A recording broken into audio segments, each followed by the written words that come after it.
espacio en venta para alguien, para que alguien nos vea, convierten la identidad en una venta, convierten todo el territorio en un espacio hipster.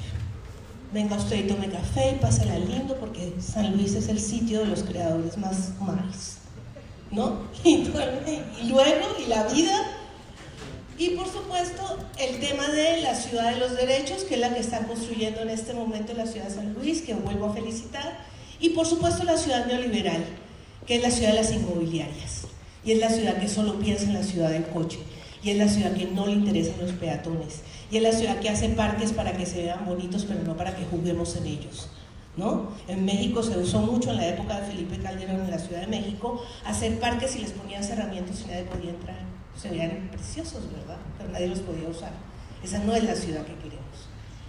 Por otro lado, el tema del yo, el nosotros y los otros, y esta idea que es gravísima de pensar que si trabajamos en lo cultural se termina la desigualdad económica. Eso es falso. No porque seamos todos iguales y todos tengamos cultura, eso va a quitar las dinámicas de las clases sociales y la precarización de la vida, sobre todo de sectores tan vulnerables como los sectores que trabajamos en cultura, por ejemplo, ¿no? No solamente artistas, sino gestores, trabajadores, etc. O sea, ahí hay un tema que es importante. Y todo el tema que pasa con los sistemas de creencias. Estas dinámicas en las que estamos enfrentados unos con otros porque tú eres chairo, y en cambio yo soy, no sé, yo sí entiendo el mundo y el otro también entiende el mundo y todos creen que entienden el mundo. El problema con lo cultural, la idea de que lo que hacemos son eventos, la eventitis por encima del proceso. La eventitis es una enfermedad horrible. ¿Qué vamos a hacer? Un evento. ¿Cómo recuperamos el parque con un evento? ¿Cómo prevenimos el delito con otro evento? ¿Y qué hacemos? No sé, bailemos. Ajá. Luego el problema de mercantilizarlo todo, ¿no? La tradición como una mercancía. Y por otro lado, la idea de que prevenir y participar reemplazan los dos verbos centrales que deberíamos trabajar, que son construir juntos y transformar. Entonces, participemos y luego, pues ya participamos, ¿qué harán los otros? Participar no transforma en sí mismo. Participar no construye en sí mismo, es solo una fase inicial. Sin participación no hay proceso, pero se necesita lo anterior. Por favor. Ahora, tenemos ideas distintas de lo que deberían ser los ciudadanos y a eso hay que resetearlo. Normalmente para los grupos asistencialistas, los ciudadanos deben ser cuidados, pobrecitos, yo te apoyo.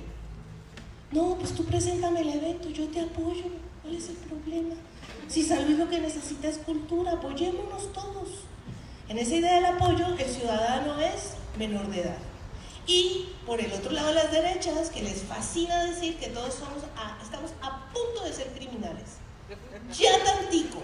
Entonces hay que prevenir el delito porque todos se van a emborrachar, todos se van a volver drogadictos y todos los jóvenes están al borde de hacer una tontería. Entonces, ¿cómo reseteamos y cómo decimos al contrario? Aquí todos somos creativos, todos construimos ciudadanía y entonces todos ejercemos derechos. Ahora, mencionar brevemente la libertad cultural. Todos tenemos derecho a decidir quién queremos ser, en qué Dios queremos creer, qué lengua queremos hablar y cómo vamos a rendir tributo a nuestros ancestros. Esta es la apuesta de la libertad cultural del PNUD de 2004, Amartya Sen. Lo formuló un economista. ¿Cuál es el problema? Que quién puede decidir algo si desde que naces mujer te dicen que antes de los 30 te tienes que casar o estás quedada, si eres gorda no estás bonita? ¿Quién puede decidir algo si ellos, si no tienen coche, no son nadie? Si no eres profesional, eres un don nadie. ¿Cómo estamos construyendo lo humano? Por favor. Entonces, luego tenemos el otro problema asociado a esa libertad. Y es que preguntémosle a cualquiera en la calle, ¿qué necesita México? ¿Qué es lo primero que nos van a decir? Cultura y educación. ¿Y en qué cultura están pensando?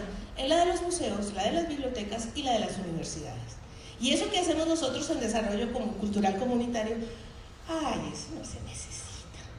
Estos sí andan ahí, entonces todos nos ven como un accesorio. Entonces, otra vez, parémonos en los derechos, por favor. Ahora, ¿qué pasa con el tema de los derechos culturales? Varias cosas, y la clave de esos derechos no está en lo que afirman, sino en la posibilidad de la transformación. dicen normalmente, que cada cual puede escoger su propia identidad y pertenecer o no. El o no es la clave en este proceso. Cambiar de idea es la clave en este proceso. Elegir es el principio de esos derechos. Y resulta que en general nos han dicho que el derecho principal es el acceso, y el acceso es la programación que hacen los funcionarios con los pocos recursos que tienen para hacer eventos en la calle. Eso no es acceso cultural. Acceso es reconocerme y decidir si quiero participar de esa identidad o no, que es lo que las feministas, los grupos y las miradas le piden hoy en día a los hombres. Decide si quieres elegir ser ese macho o si quieres elegir transformarte, con todos los riesgos que eso tiene. La que sigue, por favor. Y el acceso, que tiene que ver con eso que hablábamos, con recibir educación y capacitación de calidad, acceder a formas de expresión y beneficiarse del propio patrimonio. La que sigue, por favor. Ahora, aquí hay un tema importante, y es que ¿cómo puedo decir quién soy si ni siquiera tengo lenguajes de expresión? Por eso la expresión artística es fundamental, y no la pedagogía en las artes o clases de taekwondo, macramé, zumba, ¿y qué es la otra? Y guitarra, en todas las casas de cultura de todo el país, ¿no?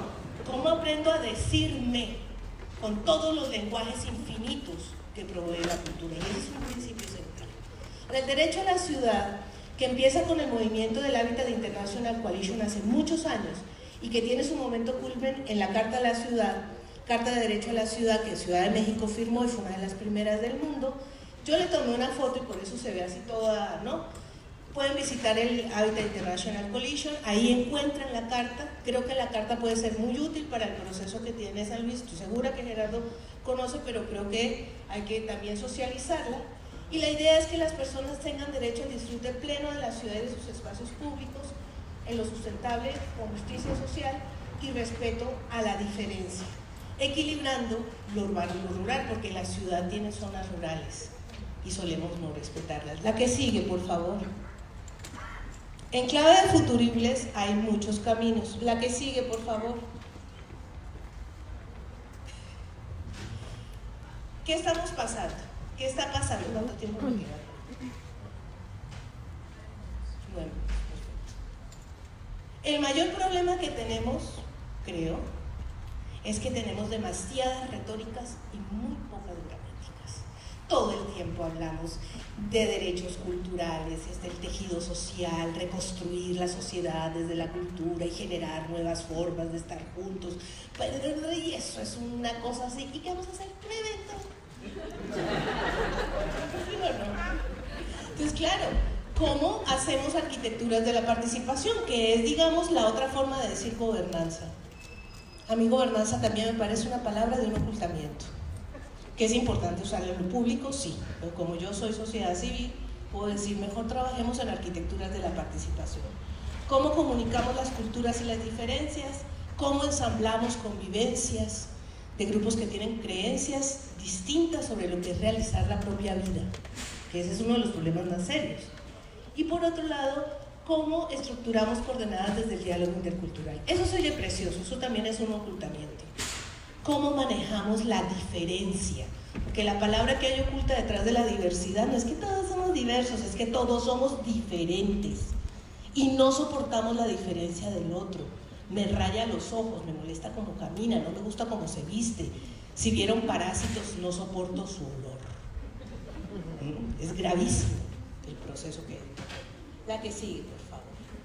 Entonces, volver a generar o trabajar, repensar estos valores otra vez, que será la equidad, que será producir espacios equitativos. No toda la ciudad es equitativa. A mí me preocupan los clubes de ciudades, yo les digo así. Hay muchos clubes, la ciudad del bienestar de Hábitat, las ciudades creativas de UNESCO, las ciudades de la resiliencia, las ciudades solidarias. Bueno, ustedes por donde miren, hay un montón de grupos de ciudades, están agrupadas de distintas formas. La pregunta es, ¿y cómo están mapeando el ejercicio o la construcción de espacios para que los ciudadanos no solamente ejerzan derechos, sino los ejerzan en relaciones basadas en valores como la equidad, la solidaridad, la cooperación y el compromiso con el entorno, que serían, digamos, claves sobre las que tocaría moverse? Ahora, el otro tema, y aquí se está trabajando mucho, en principio todos ustedes son considerados agentes, Pero ¿cómo pasamos de sujetos, actores, a agentes? Porque es que es muy fácil nosotros, todos aquí, con frío, contentos, diciendo, estamos construyendo ciudad, va. Y todos los que están allá afuera que no saben ni qué es, ni le entienden, ni les interesa, están pensando en Shakira y en J-Lo mañana en el Super Bowl. Pues qué cultura, ni qué nada. Entonces, ¿cómo aprendemos a hablar nosotros con aquellos que no hablan nuestro lenguaje? Porque pues es que esto cultural soy yo sí le sé, yo soy experto en participación y política. Y las comunidades no van donde no se sienten cómodos. Nadie va donde no se siente cómodo y bienvenido. Luego, una pista central de por qué este espacio está funcionando es porque está lleno. A pesar del frío, todos se sienten cómodos y quieren estar aquí. Eso es fundamental. Si no tuvieras un espacio así, no habría participación. Y sobre todo, cómo construimos agentes, personas que puedan cambiar. Por favor, la que sigue. Sobre todo pensando en cómo generamos espacios de agencia. ¿Cuál es nuestra capacidad de maniobra? ¿Cuál es mi capacidad de maniobra? No es yo soy agente cultural, no, si fuera así no soy agente cultural, soy un líder. Y los líderes son autoritarios. Tener agencia es que me sumo aquí con Vale, y voy aquí, y hablo allá, y muevo, y genero, y a veces propongo, o escucho propuestas, me sumo a esa propuesta, aprendo a cambiar de idea, aprendo a sumar. Un gestor es el que suma, no el que resta. Cuando ustedes se vayan restando, echen para atrás la propuesta y vuelvan a pensar. Pero eso que tú dices, yo creo que no hay que hacerlo porque lo que yo digo, así no funciona la construcción. El que sigue, por favor. Entonces, aquí estamos en un proceso de memoria comunitaria que trabajo fundamentalmente construyendo futuribles con mujeres en los mercados. Una cosa que descubrimos con mujeres en los mercados que no conocen ni sus derechos humanos ni sus derechos como mujeres, háganme el favor que van a saber de derechos culturales. Entonces, ¿desde dónde estamos empezando? Y trabajamos con ellas justamente porque están previamente empoderadas en lo económico. Realmente tienen una cierta autonomía. La palabra empowerment tiene unas connotaciones que a mí no me gustan mucho. Y finalmente, entonces, ¿qué pasa con la memoria cuando la usamos solamente para decir qué bonito fue el pasado, qué lindos son los mercados? ¿Qué pasa con la memoria para pensar en futuros posibles y no en futuros deseables? Trabajar con ciertas dinámicas de la innovación social, es decir, ¿qué cambio en el proceso que al cambiarlo el resultado sea diferente? De tal manera que podamos tener inteligencias colectivas distribuidas, construir territorios, calidad de vida y economía social. No demandar recursos, los recursos son un proceso de construcción. No es que el gobierno no me apoya, ¿no? ¿Cuáles son mis recursos simbólicos? ¿Cuáles son mis recursos comunicativos? ¿Cuáles son mis recursos humanos? ¿Cuáles son las personas en las que yo confío? ¿Cuáles son los grados de confianza? ¿Qué es lo que estoy haciendo? ¿Qué es lo que puedo generar? ¿Puedo hablar en nosotros o solo hablo de mí? ¿Cómo es técnicos y los de infraestructura? Las redes, las retículas, redes de solidaridad antes que redes de conocimiento, redes de empatía y de resiliencia antes que redes de conocimiento. Si no hay afecto, no hay conocimiento. Y entonces a veces queremos hacer la red nada más que porque tenemos objetivos comunes y no porque somos humanos que nos podemos colaborar y construir mutuamente.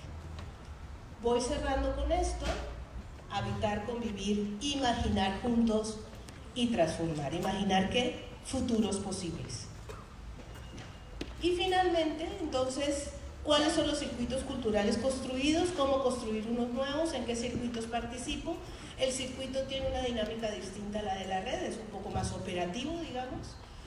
¿Qué pasa con los umbrales de reconocimiento simbólico? Lo que estoy generando construye algo nuevo, asombra a las personas, produce esa idea de quiero estar ahí, o la gente dice, no, yo con estos no, ahí lo miran feo. O eso yo ya lo escuché, no, es que yo quiero cantar porque soy un cantante comunitario. ¿De qué cantas? No, pues yo canto a José José. Si José José ya cantó. Entonces, si eres un intérprete, no pidas que te traten como creador. Ubicarse en el lugar donde podemos construir. ¿Qué pasa con el diálogo intercultural? ¿Cómo se están desarrollando las capacidades expresivas y las habilidades para la vida en todos los casos? No se trata de encontrar talentos. A mí me preocupa mucho cuando me dicen que un programa de desarrollo comunitario lo que quiere es encontrar los talentos de San Luis. Entonces estamos buscando a quién, a los José José de la nueva generación, ¿o cómo es? ¿No? Tenemos que tener claridad en que estamos generando son habilidades para la vida expresivas y comunicativas. Puedo hablar mejor conmigo, mejor con los otros.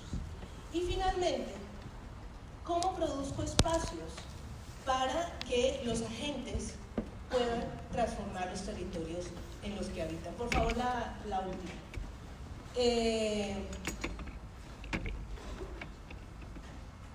Y entonces, ya, se me acabó el tiempo. Un poco la idea es cómo podemos generar desde nosotros territorios creativos. Esto puede ser un territorio creativo donde estamos, es un espacio de creatividad, un espacio para producir ciudad, para imaginar ciudadanías y ejercer nuestra ciudadanía. Aprovechen estos espacios y construyanlos de la mejor manera.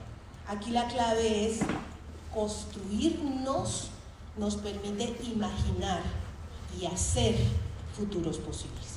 Muchas gracias.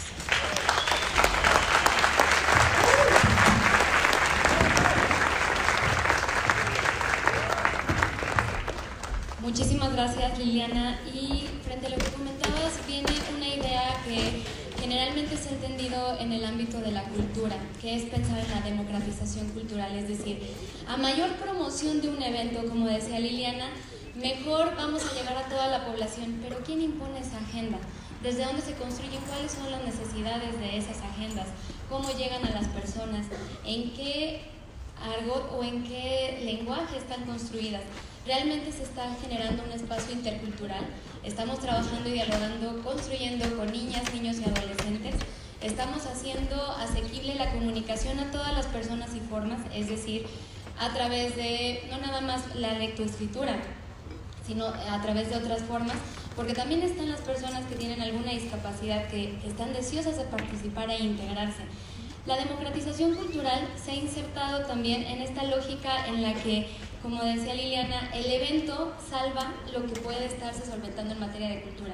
Cuando justo la democracia cultural lo que nos pide es que nos entendamos como entes culturales en esta autonomía y libertad para poder decidir, para podernos motivar, para podernos encontrar. Me parece muy importante la reflexión que nos coloca Liliana sobre ¿qué canales de comunicación tenemos para encontrarnos a nosotras mismas, escucharnos y presentarnos? Y eso no es un proceso que se dé por finito, de un día para otro, lo estamos construyendo un día a día. Sin esos canales de comunicación, ¿cómo incluso podemos representar una voluntad hacia la construcción de una política de democracia cultural y ahora pensar en encontrarnos en la diferencia? Quiero plasmar esto porque qué complejo, si apenas nos empezamos a escuchar y a encontrar, cómo queremos encontrarnos en las otras personas que tenemos enfrente y cómo queremos crear puentes para encontrarnos en lo colectivo y generar estos espacios culturales. Me llama la atención muchísimo también cómo es que tenemos esta segregación de los espacios de la cultura. Cómo estamos realmente, pues sí, ahorita personas involucradas con el interés de voy a escuchar de qué se trata, voy a participar, voy a construir y quizás nos vayamos hoy a dormir con la idea de pues yo ya estuve trabajando o colaborando en esto. Pero las personas que no están aquí, las que no están representadas, que no tienen voz, no han tenido este espacio. Y habrá mucho trabajo que hacer para incluso tomar en cuenta qué es lo que quieren, para saber cómo se quieren llegar a los espacios. También otro de los puntos que comentaba Liliana es cómo trabajamos la diferencia. Estos espacios equitativos y cómo nos vinculamos o integramos hacia el diálogo.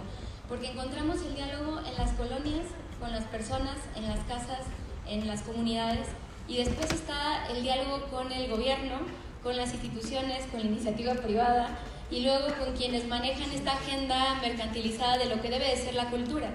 Y como quienes no la conocen también quedan aparte, ¿no? O sea, si no conoces a J-Lo y al Super Bowl, yo, por ejemplo, no soy muy seguidora de estos temas, yo digo, poco soy, pero ya estoy como en otro plano, ¿no? Y habrá quienes, no sabes, si me explico. Entonces, ¿cómo realmente integramos y sobre todo, ya para cerrar este punto, la capacidad de agencia, que me parece fundamental, que lo tomó muy bien Liliana. Si entendemos la agencia como la posibilidad de desarrollarnos en todos los aspectos que nos componen como personas, entonces podemos entender que la agencia cultural también nos va a dar este recurso para ser gestores que transforman realidades, más allá de participantes o espectadores. Bueno, voy a dar entonces espacio a nuestra siguiente participación. Él es Diego de la Cruz. Nos va a hablar de procesos de articulación de redes colectivas. Él es de Perú y bueno, él es coordinador nacional, fue coordinador nacional de la Secretaría Técnica de la Alianza Peruana de Organizaciones Culturales, esto durante sus primeros 2 años de gestión. Ha trabajado con mapeos de organizaciones culturales en temas de gobierno abierto de la cultura, balances anuales de la situación a nivel nacional en el sector cultura en Perú, y actualmente es miembro de la Asociación Civil Solar. Diego, por favor, adelante. Gracias. Buenos días. Quiero agradecer por empezar a quienes hacen posible momentos y espacios como estos, no solamente a quienes están coordinando y gestionando, sino también a todos ustedes. Y aprovecho esta pausa del verano del Hemisferio Sur para compartir algunas experiencias. Siguiente, por favor. Entonces voy a contar algo que si otras personas involucradas en este proceso estuvieran en esta silla, lo contarían de una manera muy distinta, sobre una nueva forma de habernos vinculado con otras organizaciones de nuestro país. Así que advierto que esta historia puede contar de la manera en que somos, con otras prioridades, otras visiones. Es una foto de noviembre del año pasado, que tuvimos el Centro Internacional de Cultura. Así que voy a contarles desde el punto de vista desde mi organización, que es la Asociación Civil Solar, que lucha por un gobierno abierto de la cultura. Lo que entendemos por un gobierno de la cultura es que sea transparente, que sus datos sean de libre acceso, reutilizables, pero sobre todo que tenga mecanismos permanentes de participación ciudadana y de colaboración. Siguiente, por favor. Antes Solar se llamaba culturaperú.org y tenía una plataforma en la siguiente diapositiva, por favor, donde tenía una plataforma ciudadana de mapeos culturales, ¿no? Entonces, mientras que el gobierno consideraba como espacios culturales a lo convencional, un teatro, nosotros también considerábamos losas deportivas, una cancha de fútbol de cemento donde evidentemente habían ensayos de danza, representaciones y importantes reuniones políticas de los mismos barrios donde decidían cómo luchar por acceso al agua o ver otras problemáticas, ¿no? Y buscar soluciones de su propia comunidad. Siguiente, por favor. Entonces, generar ese tipo de mapeos, ese tipo de herramientas y que sean de libre acceso no basta. Es como que saques tu libro y lo dejes en la calle y eso no basta para que más gente acceda y lo utilice y lo aproveche. Así que imaginamos algo llamado Encuentro Nacional de Cultura. Sus primeras 4 ediciones, 3 en Lima y una en Cusco, se desarrollaron entre el 2011 y 2014 y se concebía como un espacio de reflexión que detone articulaciones para buscar cambios en las políticas culturales de nuestro país. En la primera edición, el 90% del programa de 3 días incluía ponencias y el 10% un taller, y poco a poco aumentaban los espacios de reunión y de colaboración. Siguiente diapositiva, por favor. En estas primeras 4 ediciones del Encuentro Nacional de Cultura siempre estaba presente un ministro o ministra de Cultura, usualmente para intervenciones protocolares. Esta es una foto del año 2011, el primer encuentro. Cuando diga Encuentro Nacional de Cultura lo voy a abreviar como ENC. Entonces, en el primer ENC estaba la ministra Susana Baca, una gran cantante e investigadora. Y en México, cada vez que la ves pasar una sala, pues se nos iluminan los ojos, ¿no? Y estamos contentos de contar con su presencia y su sapiencia. Entonces, durante esos 3 días del primer ENC, la gente estaba en ebullición, ¿no? Oigan, unos decían que querían hacer un pronunciamiento, otros querían crear una nueva red, otros querían hacer una gran protesta, otros querían hacer un pedido, un pliego de reclamos. Y de pronto llega la ministra y da unas palabras protocolares en la clausura, y de pronto, después de sus palabras, todos nos quedamos en silencio. Y en eso, al fondo, alguien rompe el silencio, se para, todos volteamos, y dijo: ¡que cante! Y cantó, y fue hermoso, pero demostraba de que, ok, ahí hemos generado un espacio de reunión, un espacio de activación, un espacio de una calera, ¿no? de generar algo nuevo, y que las voluntades estaban empezando, ¿no? Estaban convergiendo, pero no estábamos todavía listos para la presencia de una autoridad de alto nivel. Siguiente, por favor. Entonces repensamos la necesidad de articularnos y en esas primeras 4 ediciones del ENC, que están organizadas por lo que entonces se llamaba culturaperú.org y otra organización llamada Tandem, decidimos replantearlo y no hubo encuentro en el año siguiente, en el 2015. Y entonces decíamos, ¿qué hacemos con esto? Está en crisis. Cuando me encuentro con alguien en la calle me pregunta por el encuentro y me dice, ¿y darán bolsitas? Y es como que no se está preocupándose de lo que esto ha logrado, porque tenemos horas de videos de gente compartiendo reflexiones, esfuerzo, investigación, propuestas de cambio, y entonces decidimos poner esto en cuestión, no seguir una inercia. Por supuesto era totalmente válido si queríamos seguir haciendo conversatorios, pero lo pusimos en cuestión. Siguiente, por favor. Así que imaginamos varias reuniones de coordinación descentralizadas con personas que habían participado en anteriores encuentros y con personas que lo habían visto desde fuera. Y empezamos a hablar de eso, ¿no? Lo dejamos ahí, hacemos un libro, o en qué las convertimos. Bien. Y entonces al final se concluyó de que era un espacio que sí estaba ganado, que era un espacio de reconocimiento, que mucha gente que participó en anteriores ENC ya estaba ejerciendo como subgerente de cultura, algunos han sido candidatos al Congreso, ha habido algunos cambios, compañeros y compañeras que incluso han terminado haciendo cambios importantes en el Ministerio de Cultura. Entonces era un espacio de encuentro que estaba en el calendario, en la imaginación de la gente, que sí habían activaciones, pero que definitivamente el encuentro tenía que estar al servicio más explícito y más potente y para potenciar otros procesos de articulación ciudadana. Siguiente, por favor. Entonces hablábamos de que no estaba reñida la acción y reflexión, que era importante que este estuviera el proceso de armar o fortalecer redes existentes y por qué no una alianza que sea descentralizada, que amplifique nuestras voces, que esta mirada y horizonte se amplifiquen, que eleve el nivel de nuestras propuestas, no solo decir inviertan más en cultura, sino ir un poco más allá, que está bien que resumamos nuestros reclamos en 5 líneas, pero ¿qué significan esas 5 líneas? Que tengamos una mirada contrahegemónica, porque que no esté el dinero sobre las personas, sino las personas y que el dinero, la economía, las hojas de Excel, los planes, los programas estén al servicio de que tengamos una mejor calidad de vida. Que primero seamos organizados antes de llamarnos una organización. Yo hace unos 10 años con unos amigos estuvimos más tiempo discutiendo el logo y en una organización que cómo trabajamos juntos y no llegamos muy lejos por eso. Y también que no se busque absorber o invisibilizar otras redes y organizaciones. La obsesión no es de que la alianza que estaríamos imaginando incluya a todas las organizaciones, no es solamente incluir a otros en el proceso y otros, digamos, distintos, como que te gusta Shakira o no, o sea, a mí también me gusta Shakira y soy fan, sino que es no solo incluirlos en nuestro proceso, sino también incluirlos en los suyos, y si incluso no nos incluimos, pues ir en paralelo, y en algunos momentos los objetivos comunes, pues lucharemos juntos, marcharemos juntos contra la liberación de un expresidente condenado por crímenes de lesa humanidad, y capaz no trabajamos juntos, pero nos unimos en eso, y se revierte con presión ciudadana.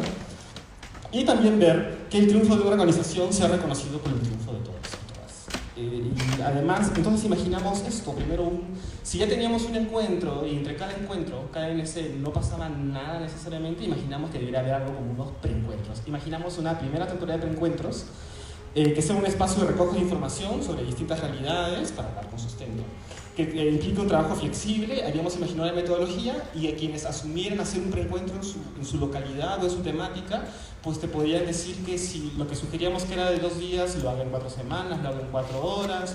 Una organización lo hizo en un bar. En la ciudad del lado materno de mi familia es imposible hacerlo un domingo, pero en otra ciudad lo puedes hacer un sábado y domingo.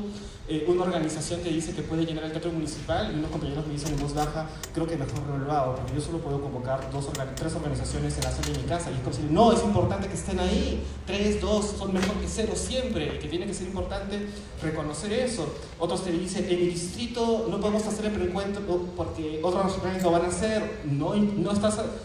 Que se hace primero en decir que en tu distrito vas a activarlo no quiere decir que no pueda haber en paralelo y que se recojan las 2 fuentes de información del mismo distrito. Entonces era también una oportunidad para armar un tejido de organizaciones. Entonces cada preencuentro se organizó por un grupo de trabajo compuesto por lo menos 3 organizaciones y se les exigía algunas cosas. Por ejemplo, que tenga una coordinación, una comunicación con nosotros. Yo estaba encargado de organizar esos 9 meses de preencuentros, ¿no? Implicaba también de que se cumpla con un registro fotográfico, lista de asistentes, una base de datos de correos electrónicos para contar a la gente que participó, qué se hizo después con sus aportes. Y, por supuesto, un acta. Entonces hemos tenido como 3 preencuentros que no tuvieron acta, que no tuvieron fotos o lista, así que no se tuvieron que tomar en cuenta de nuestra parte, lamentablemente. Pero, siguiente diapositiva.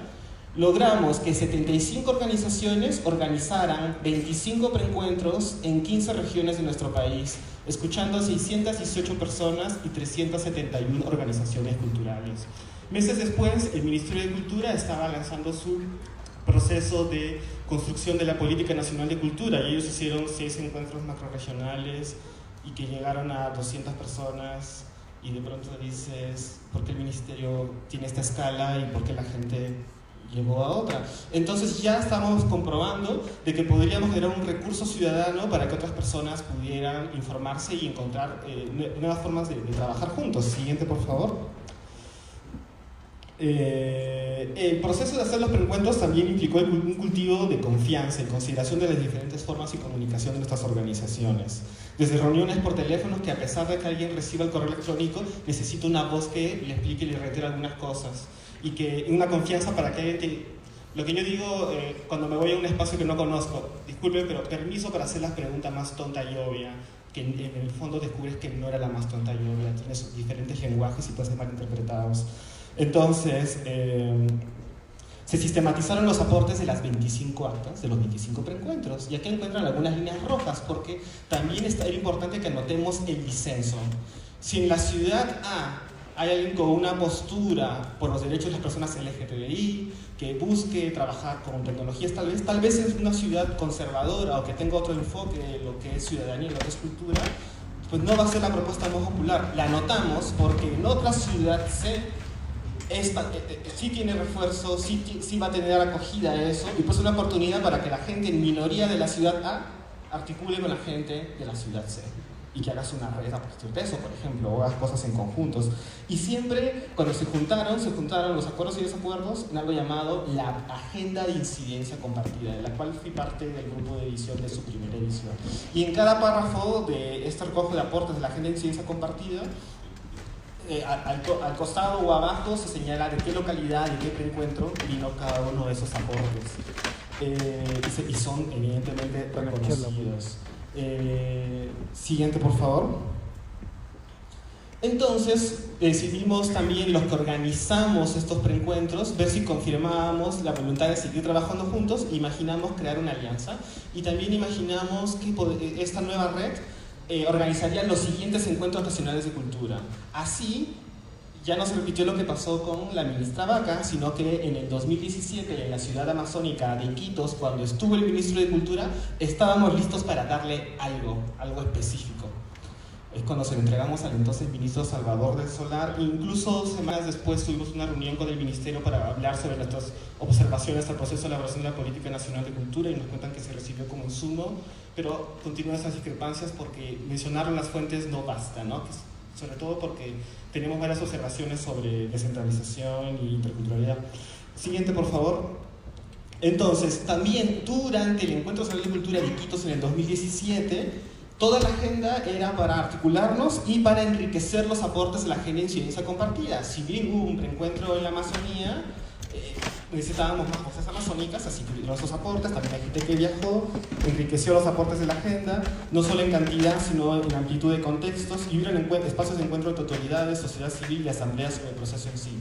Quisiera entonces para recordar qué preguntas se resolvieron cuando hubo cada uno de los preencuentros. Se le decía a la gente: ¿por qué haces lo que haces? ¿Qué haces? ¿Por qué te parece importante? ¿Qué problemas tienes? ¿Cómo los resuelves? ¿A quién le competen? ¿Y qué experiencias, qué triunfos ciudadanos identificas? Siguiente, por favor. Aquí están otra de esas sesiones de construcción. La Agenda de Incidencia Compartida en su primera edición tenía 12 capítulos, así que se hizo una sesión por cada capítulo de la agenda. Se hablaban de cosas como derecho y espacio, cultura y espacio público, sobre cultura y personas con discapacidad, cultura y población LGTBI, patrimonio, educación, economías de la cultura, etc. Siguiente. Y La segunda edición de la Agenda de Incidencia Compartida, que recogió los aportes de los 25 preencuentros y lo que se recogió en Iquitos en el 2017, ha sido sistematizada ya no por un equipo pequeño que en esa época estaba a cargo de Solar, sino que ahora de una comisión de sistematización de esta red que hemos creado. Y esta agenda, que se puede descargar cada edición en apoc.p/AIC, fue lanzada me parece, el 2 de diciembre del año pasado. Y vamos a iniciar un proceso de distribución impresa a toda la gente que organizó preencuentros, a toda la gente que intervino para que tenga en sus manos el resultado. Porque, ¿qué sucede? A veces pasa que cuando nosotros queremos incidir localmente ante un alcalde o otra autoridad y llevas tu sustento y puedes llevar documentos importantes, documentos de UNESCO que son muy valiosos, hay autoridades que simplemente les puede parecer algo muy lejano o no lo va a tomar en cuenta. Así que acompañando eso, insistiendo en que sí deben tomar en cuenta los instrumentos internacionales, las experiencias de otros países amigos, tenemos también un instrumento de sustento de nuestro propio país, de nuestra propia ciudad incluso, ¿no? De ser el caso. Y vamos a lanzar una temporada ya permanente de preencuentros, porque también no es que quiero ser parte de esta red para sumarte, tienes que hacer algo, queremos algo juntos, y ese primer hacer algo juntos va a ser siempre un preencuentro. Siguiente, por favor. Retrocedemos entonces al 2017, donde esa red que les comentaba que imaginábamos es lo que ahora conocemos como la Alianza Peruana de Organizaciones Culturales, que fue lanzada en Iquitos, y que los grupos de trabajo de preencuentros evaluaron si se convertían en mesas de trabajo de la Alianza.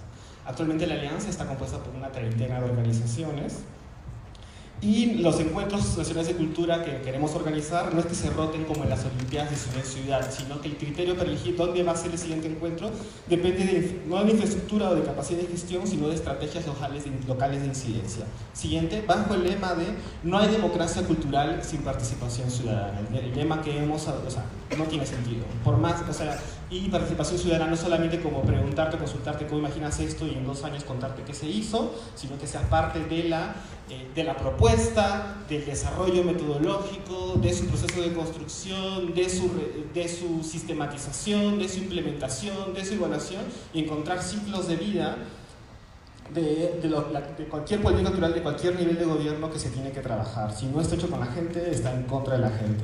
Siguiente, entonces lanzamos en el nacimiento de esta alianza una declaración de Iquitos, siguiente, donde se explica la concepción que tenemos de cultura, que es una visión amplia, integral, viva y dinámica. Coincidimos con la Convención por la Diversidad Cultural, que te habla de que la cultura no es solamente letras y artes, sino formas de convivencia. Entonces, la lucha anticorrupción, la lucha contra el machismo, la lucha contra el racismo, estos temas que en las encuestas de percepción ciudadana de nuestro país vemos como son los problemas más importantes de nuestro país, son las grandes luchas culturales de nuestro tiempo. Y otro tipo de apuestas, como por la diversidad, un enfoque intergeneracional, que somos autónomos orgánicamente frente al gobierno, partidos políticos y credos. Siguiente, por favor. Que forjaremos una sostenibilidad sostenida más allá del tema económico, que queremos que una alianza sea abierta y horizontal, que trabajará de forma transparente y rendirá cuentas. Después de varios meses de haber tenido el encuentro de Iquitos, lanzamos no solo un balance político o comunitario de nuestro trabajo, sino un balance financiero. Y ahí se evidenció que el quinto encuentro nacional de cultura de Iquitos requirió una inversión de unos $50.000, y ahí explicamos cada aporte, cuantificamos el tiempo de nuestras aliadas y vimos que el aporte del gobierno regional de Iquitos no llegaba ni al 7%, ¿no? Un altísimo porcentaje vino de las organizaciones, así que cuando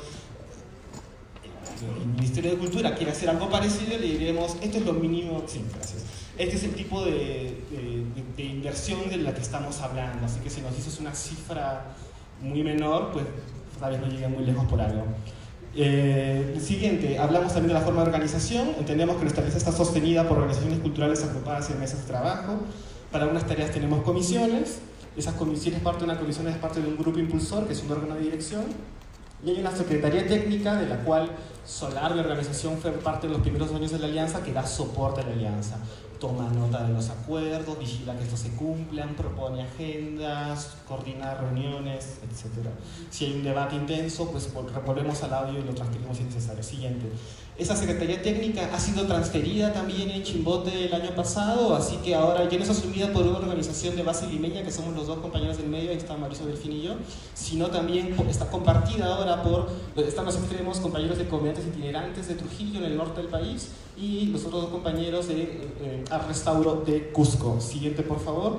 También hemos tenido una reunión del grupo impulsor para ver hacia dónde va a seguir yendo la alianza. Siguiente. Y el año pasado una reunión de donde han estado el 90% de nuestras aliadas hablando y debatiendo qué implica trabajar juntos, cómo renovamos y cómo nos organizamos internamente. Siguiente.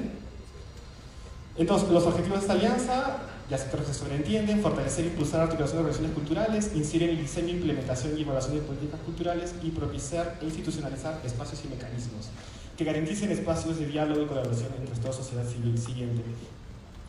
Una más. Una más.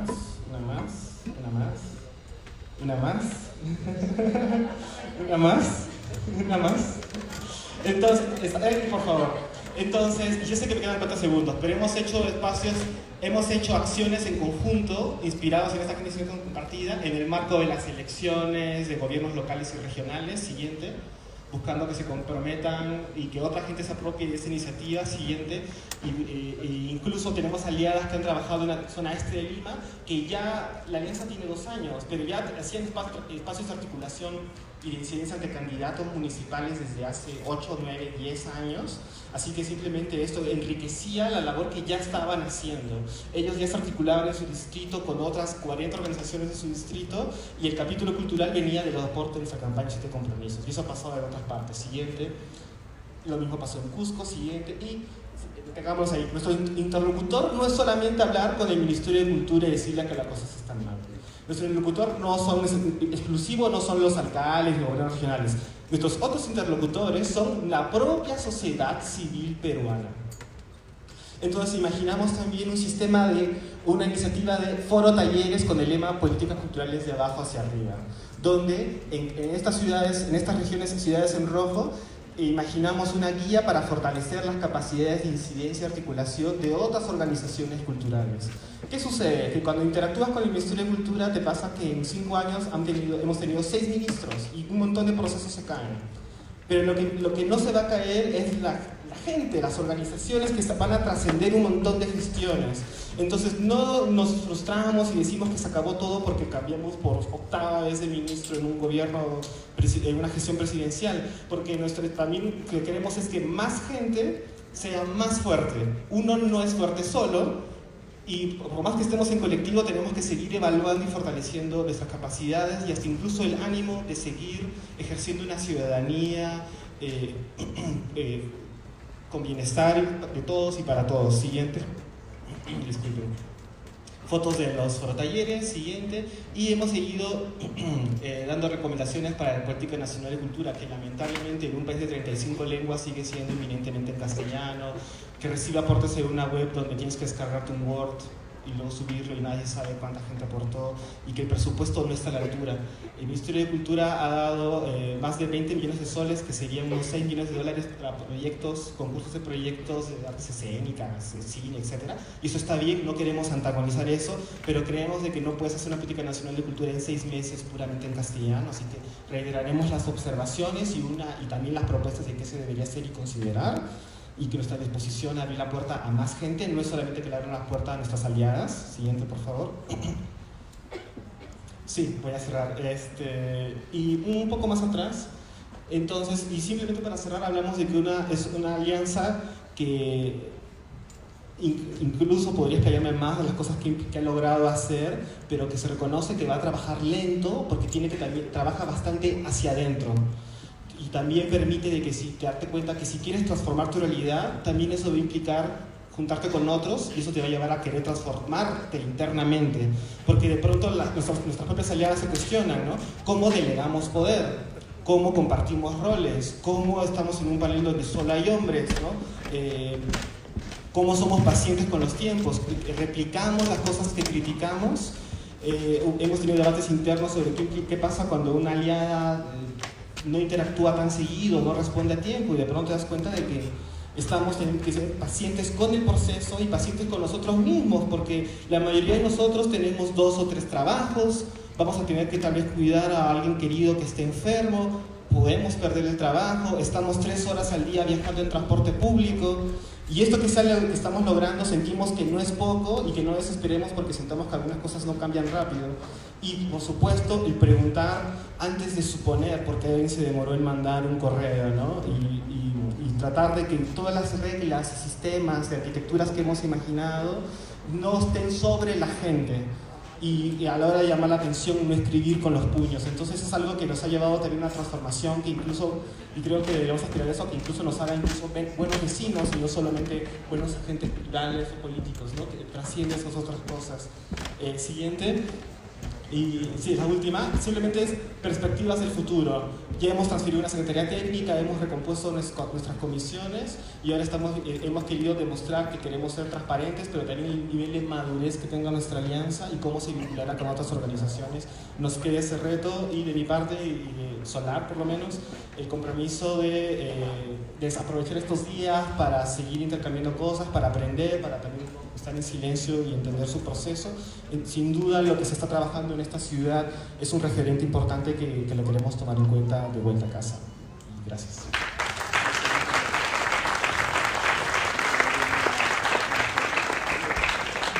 Muchas gracias, Diego.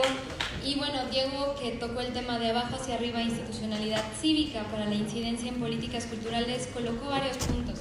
Sobre ello me gustaría reflexionar un poco. ¿Por qué queremos la democracia cultural en San Luis Potosí? Y entender que si la queremos es precisamente porque queremos que, o se busca que las personas coloquen precisamente la agenda cultural.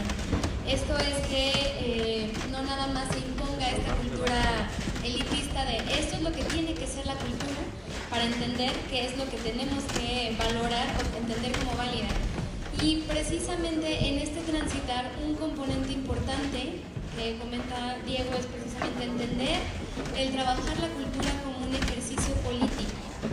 Entender que el hecho de organizarnos, el hecho de encontrarnos, el hecho de tener esta interlocución desde agentes y entes culturales, etcétera, es un diálogo que propicia el ejercicio también de un poder. Y es un poder que piden las personas o pide la ciudadanía, la sociedad en general. En este sentido, al participar, alzar la voz, colocar las necesidades, señalar dónde están las carencias y dónde están las brechas de desigualdad, por ejemplo, y buscar incidir en lo público, en lo social, es hacer política. Entonces es entender la cultura como un ejercicio político. Y esto me parece sumamente importante porque cuando hablamos de incidencia social, no me dejarán mentir las personas presentes, por lo menos aquí en San Luis, los procesos de articulación son bastante complejos. Son bastante largos, tienen sus peculiaridades, tienen sus diferencias y sobre todo tienen precariedades, porque son por este amor a esto, por la convicción. Diego nos acaba de narrar cómo se fue articulando la participación ciudadana y cómo me llama la atención esto, es importante volver a replantear, decir, ok, ya tenemos esto, porque, bueno, lo coloco un poco en San Luis cuando está la lucha de egos, cuando está la lucha de yo gané la beca tal, o yo estoy bien con este gobierno, o a mí sí me hacen caso, o están cerradas las puertas para tal gestor o para tal proyecto. Esto lo vemos el día a día. Entonces, ¿cómo podemos trabajar esta cuestión de replantear cuál es nuestro escenario, cuál es nuestro piso? Porque si bien tenemos nuestra mira fácil y de largo alcance o de aliento, hay que también saber encontrarnos dónde estamos pisando. También señalaba él que es necesario establecer esta posición o esta disposición a la acción y la reflexión. Cómo pensarnos en redes. Estos procesos de organización tienen que plantearnos también el rumbo, la identidad y las formas de organización. Y cuántas veces quienes hemos participado en espacios colectivos nos hemos pasado largas y largas horas, días, años viendo hacia dónde vamos, cómo nos llamamos, qué identidad asumimos. Y después, bueno, es que somos una diversidad, somos plurales y bla, etcétera. Todo nos representa, todo nos mueve, pero hacia dónde vamos a ir caminando siendo diferentes.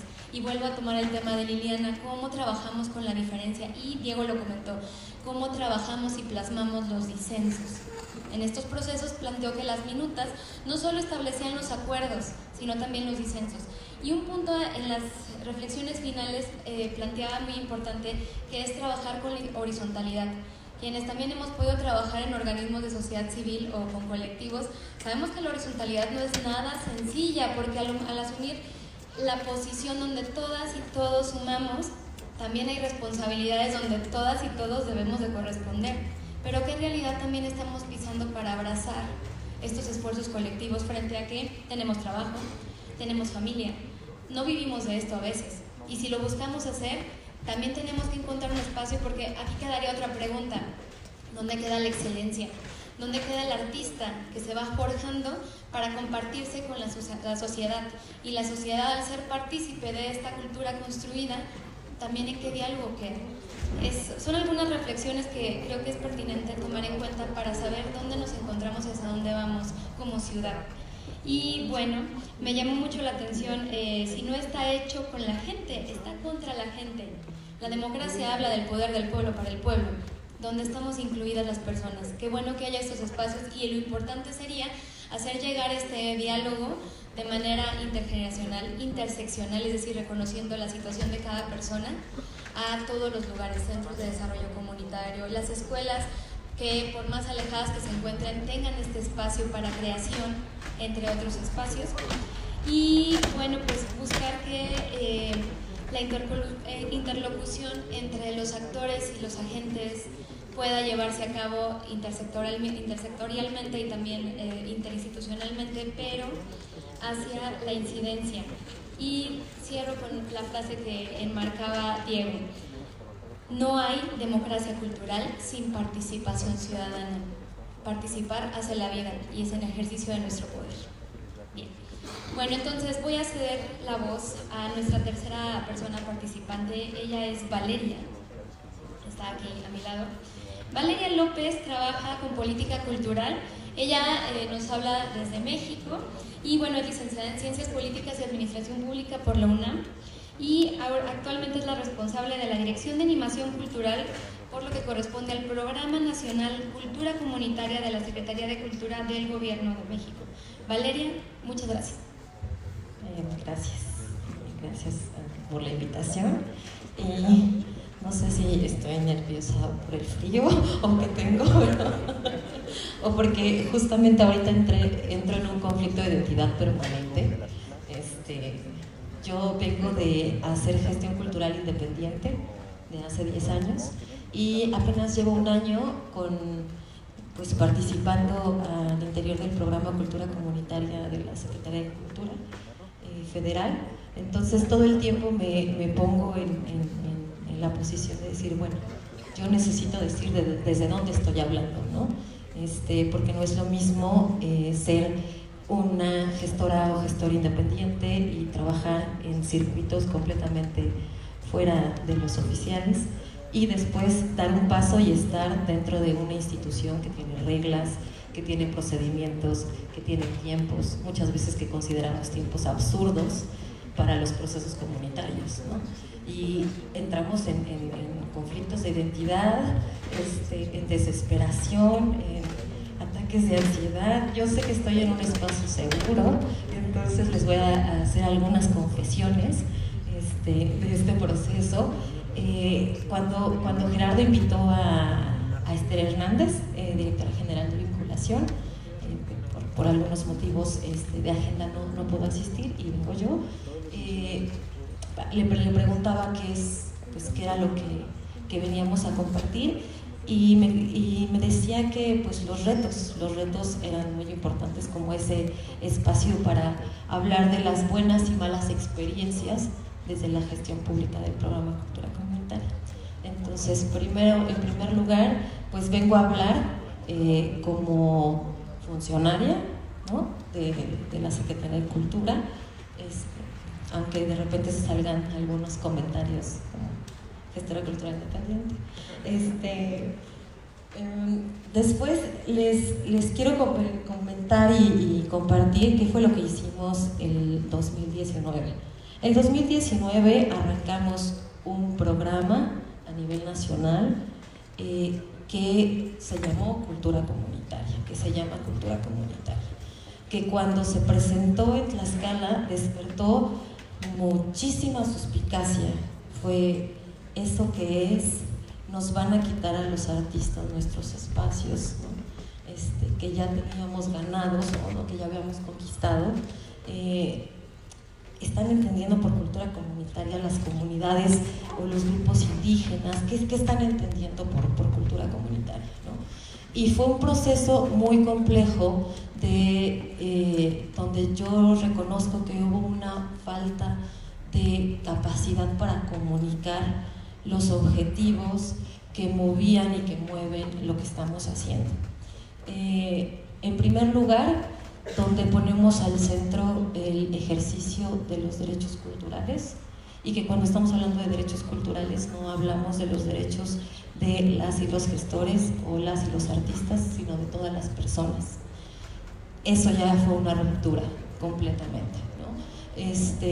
Poner eso sobre la mesa y después sumarle las comunidades, o con principal atención a comunidades que han estado al margen de las políticas culturales.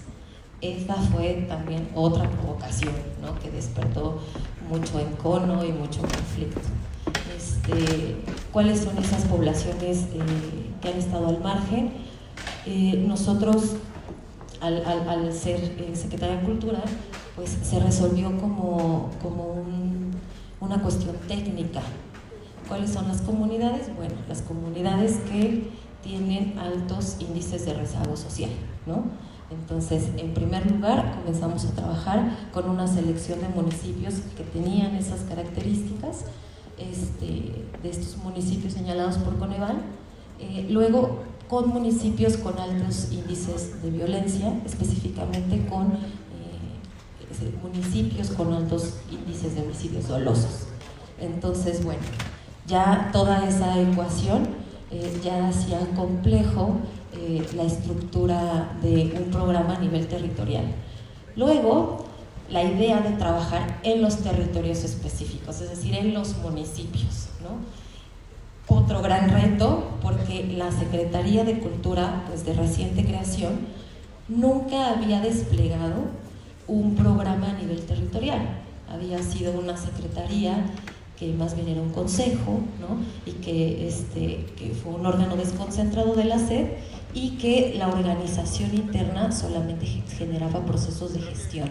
Entonces, generar un planteamiento a nivel territorial también suponía otro reto. Luego, se implementaron 4 líneas o ejes de trabajo: misiones por la diversidad cultural, semilleros creativos, territorios de paz y comunidades creativas y transformación social. Realmente nos dimos cuenta que el planteamiento que estábamos realizando no respondía a las necesidades de las comunidades y de los grupos con los que hicimos esta primera aproximación, ¿no? Y pues, la siguiente, por favor, y la siguiente. La siguiente. Okay. Y entonces volvimos a tejer el programa pensando no en acciones, sino en qué procesos queríamos implementar o detonar. Y se consolidaron a este año 3 tipos de procesos. El primer proceso son los procesos de fortalecimiento de capacidades locales, intercambio de saberes y generar redes de conocimiento compartido en las comunidades.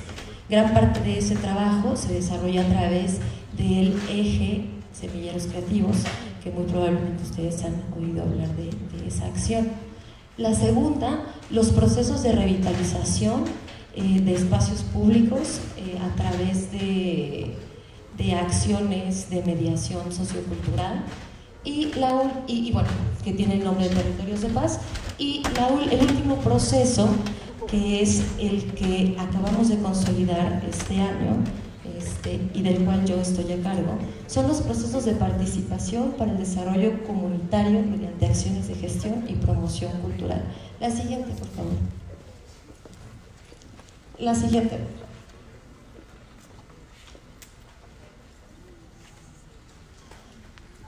No sé si ustedes escucharon hablar de los diagnósticos participativos en materia cultural, que fueron las milpas. Las milpas fueron un gran desafío en términos de querer implementar procesos de escucha, pero más allá de escucha, de generación de alternativas que vengan desde las mismas comunidades. Fueron un ejercicio que en términos de retos que nos planteamos, supusieron un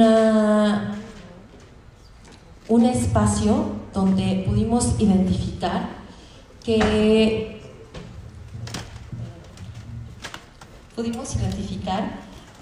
eran necesarios porque las milpas estaban diseñadas como espacios de participación a través de metodologías de la educación popular. No son espacios o no fueron espacios donde las personas se sentaban a dialogar y a reflexionar sobre problemas comunes. Más bien quisimos proponer un espacio lúdico donde no fuese necesaria la palabra por un tema de identificar y reconocer la diferencia y la diversidad cultural, y un tema de diferencia lingüística también, y que a través de estas estrategias o de las estrategias convencionales de participación como las asambleas, no íbamos a lograr la inclusión de todas las personas por un tema de distancia o de brechas.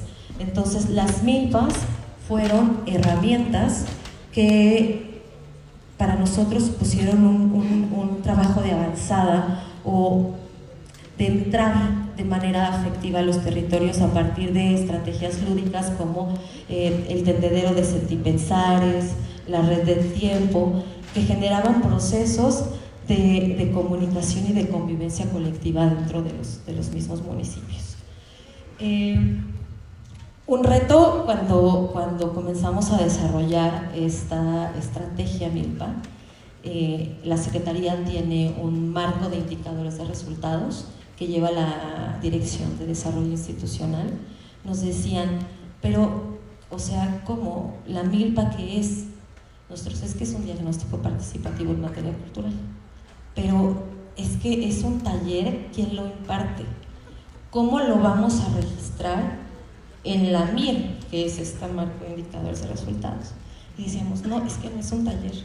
Ah, entonces es una capacitación. Y decíamos, no, es que no es una capacitación, es un diagnóstico participativo. ¿Cómo? Entonces es un evento. No, no es un evento tampoco. Entonces, desde ahí, o sea, desde la idea de proponer diagnósticos en materia cultural, ya supuso un reto para la misma Secretaría y para la estructura y la racionalidad administrativa que tenía arrastrando desde hace mucho tiempo, y para las mismas personas que están al frente de los procesos pues, que están orientados a través del marco lógico, ¿no? Entonces, el marco lógico ha sido también un reto muy importante a afrontar y a desafiar, pero en estos procesos de participación cultural vamos a continuar con un proceso que sigue después de la MILPA.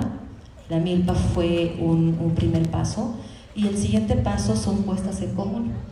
Y las puestas en común tienen la idea de ser consejos permanentes en materia cultural local. La idea es que a través de estos espacios funjan como espacios de contraloría social comunitaria, donde las mismas comunidades decidan qué tipo de proyectos, iniciativas y temas quieren abordar y desarrollar con un presupuesto de uso participativo. Entonces, para después generar laboratorios de gestión para el diseño comunitario.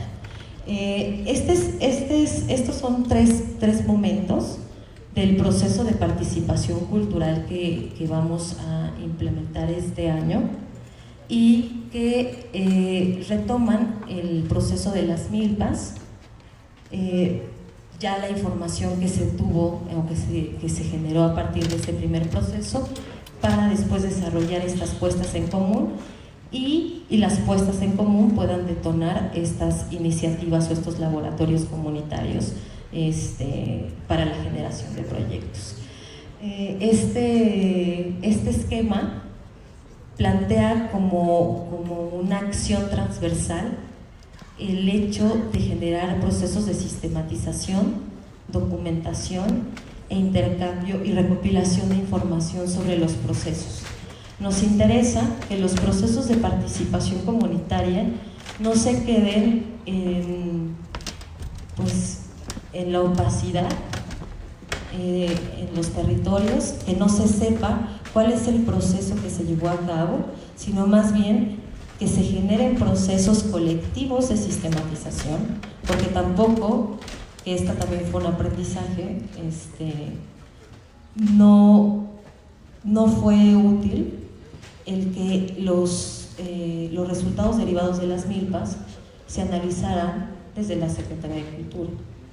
O sea, una vez que se generó la milpa, el proceso que se implementó fue que subió a la Secretaría de Cultura a las oficinas de Reforma 175 y ahí se hizo un procesamiento de información y una interpretación de los resultados.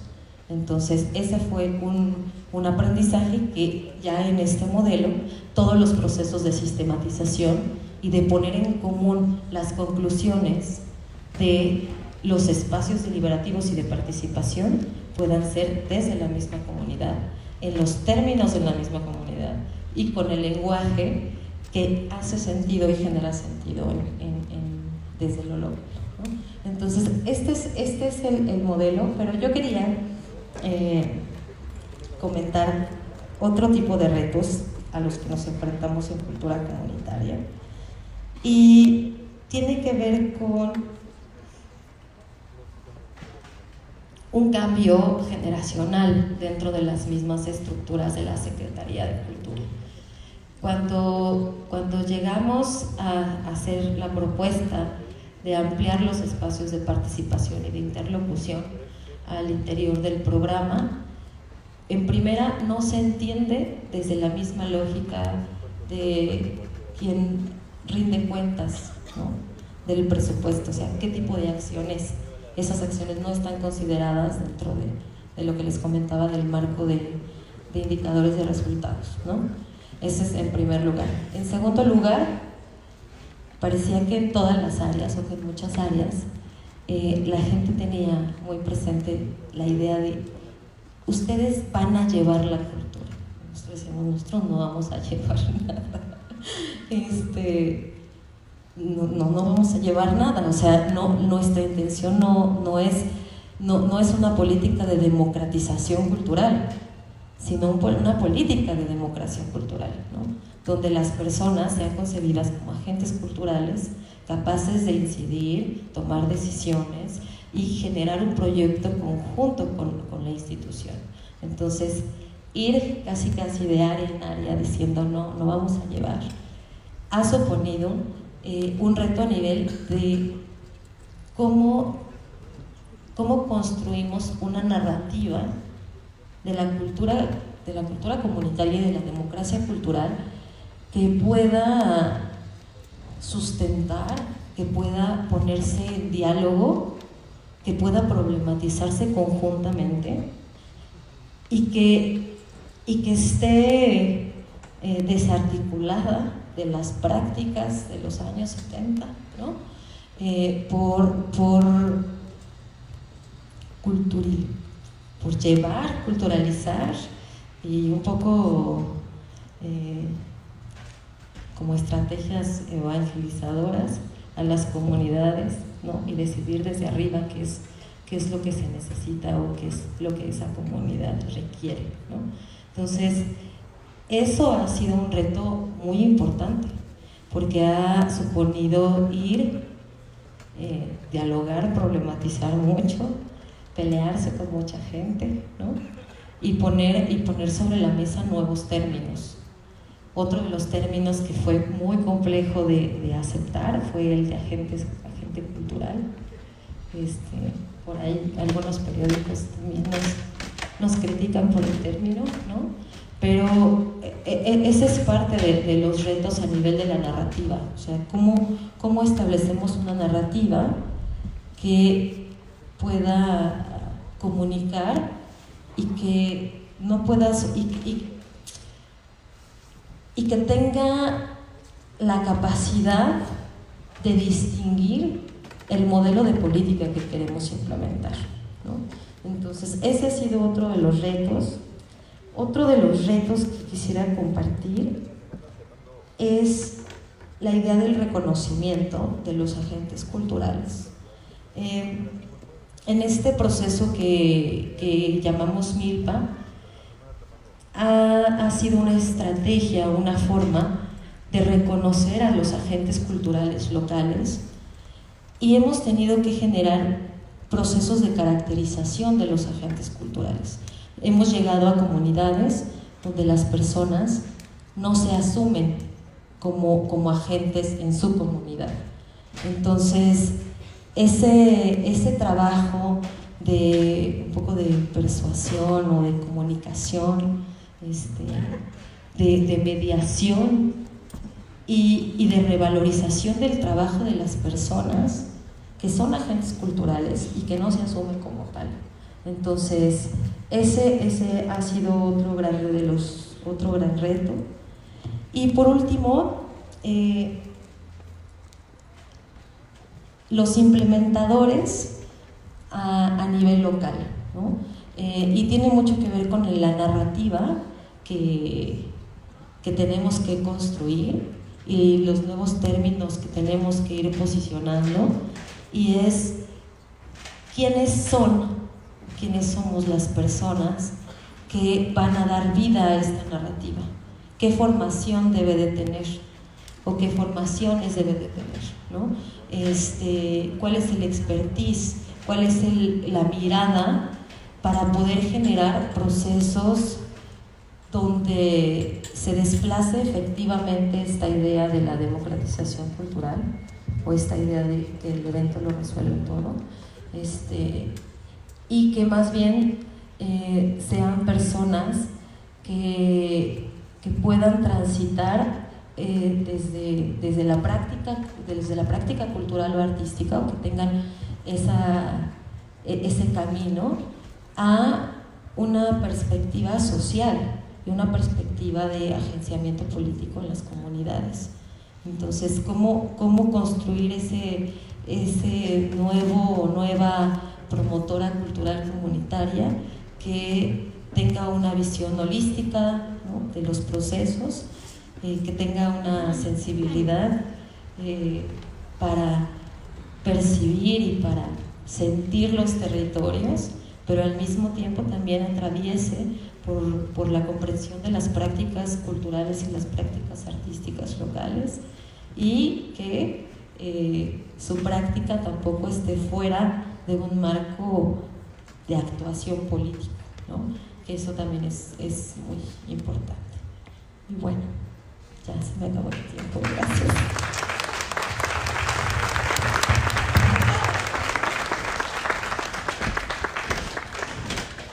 Muchas gracias, Valeria. Valeria nos platicó la participación cultural comunitaria entre el diagnóstico participativo y el codiseño de la política cultural local. Es decir, ya cuando se están articulando estas redes, se da esta lógica y apertura para la construcción de la política pública, esta incidencia, y cómo se va gestando. Antes de empezar a tocar los temas que Valeria bien ha tocado, me gustaría hacer algunas reflexiones también del presupuesto participativo. Para hablar de presupuestos participativos habría que entender, bueno, ¿y de qué se trata cuando hablamos de esto? Pues es más bien de cuando las personas dicen en qué se gasta el dinero en algún territorio, se forman algunas redes o algunos órganos para poder llevarlo a cabo, y se va vigilando que ese recurso se lleve a cabo en lo que se decidió. Pero es importante dejar en claro que cuando se habla de presupuestos participativos es que realmente las personas están decidiendo en qué se va a invertir, cómo va a ser la política pública. Y entonces, cuando hablamos de política pública en materia cultural, pues bueno, tenemos los ejercicios que nos plantea Valeria. Algo que comenta Valeria en su participación es precisamente este punto del encuentro, por no decir choque, entre lo institucional y lo de las personas, lo que tenemos en la sociedad o lo popular. Iria Charao, quien fue una de las grandes impulsoras del presupuesto participativo en Brasil, en Porto Alegre, decía que era una escuela, una doble escuela, en la que las personas que son expertas en los temas técnicos aprenden de las personas que viven día a día lo que les pasa y que son las que saben cómo traducir. Entonces, este diálogo es una escuela permanente. Los presupuestos participativos son eso. Y justo es lo que nos dice Valeria, este choque tanto intergeneracional, cultural, en cuanto a cómo se entiende el ejercicio de la cultura, de ir y colocar la cultura y decir yo te vengo a culturizar, yo vengo a que tú te reconozcas como agente cultural.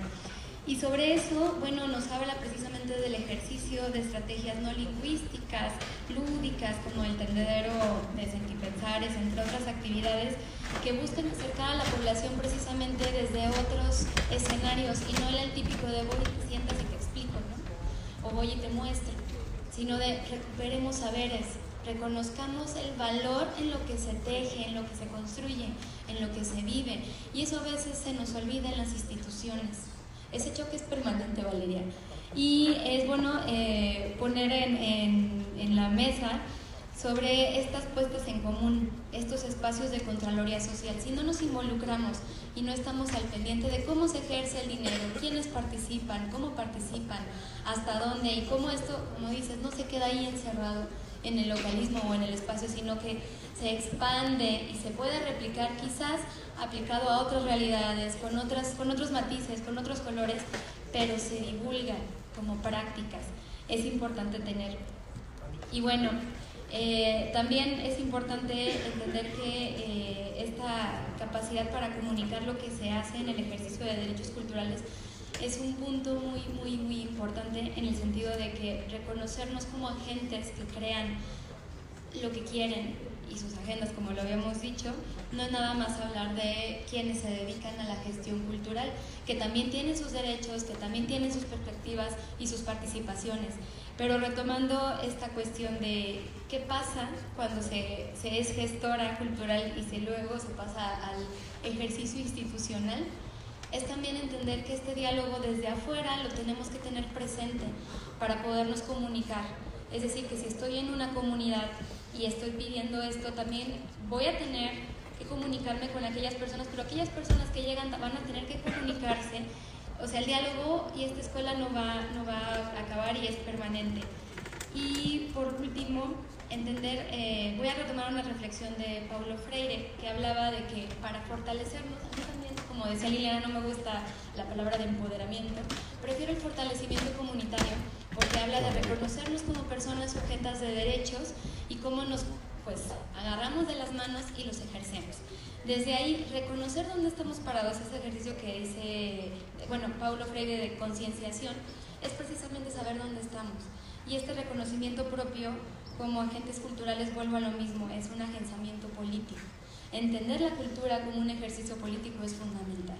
Y bueno, quedando 10 segundos para mi intervención, cedo la palabra a nuestra última participación. Con mucho gusto, espero que se estén sintiendo cómodas en este espacio, me refiero a todas las personas que nos encontramos aquí. Y bueno, Paloma Carpio es de Perú, ella es artista escénica, comunicadora y docente, es maestra en desarrollo humano, estuvo al frente del programa Puntos de Cultura en el Ministerio de Cultura peruano y es motivadora continental de la red Cultura Viva Comunitaria y cofundadora de la Asociación Cultural Tránsito. Y bueno, el tema que ella nos presentará es articulación y participación para la generación de las políticas públicas en cultura.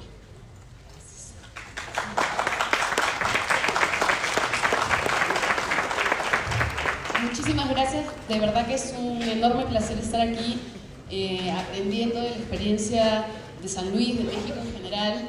Creo que nuestras charlas ahora se están complementando muy bien y espero que lo que yo proponga ahora también sume y ayude a profundizar un poco en este desafío de cómo empujamos y generamos acciones políticas, pero reivindicando el rol que tenemos como ciudadanos y ciudadanas.